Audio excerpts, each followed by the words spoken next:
સુરતમાં હાલ લગ્નસરાની સિઝન ચાલી રહી છે ત્યારે વેસુ વિસ્તારમાં એક લગ્ન લોહિયાળ બનતા રહી ગયા હતા। એક લગ્ન પ્રસંગનો જમણવાર ચાલતો હતો જ્યાં આવેલા એક યુવકને પૂછવામાં આવ્યું કે તું વગર આમંત્રણે કેમ આવ્યો છે। આવી મજાકના બદલામાં યુવકે તેના મિત્ર સાથે મળીને બખેડો ઊભો કરી મારામારી પર ઉતરી આવ્યો હતો। આ અંગે પોલીસ ફરિયાદ નોંધાતા પોલીસે એકની ધરપકડ કરી વધુ તપાસ હાથ ધરી છે। વેસુ વિસ્તારમાં યુવક પર જાહેરમાં હુમલો કરાયો હતો। લગ્નમાં આમંત્રણ નથી તો પણ કેમ આવ્યો તેવું કહેતા જ ચપ્પુના ઘા ઝીંકી દેવાયા હતા।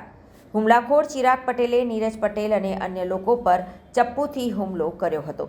સમગ્ર હુમલાની ઘટના સીસીટીવીમાં કેદ થઈ હતી, જેના આધારે પોલીસે આગળની કાર્યવાહી હાથ ધરી છે।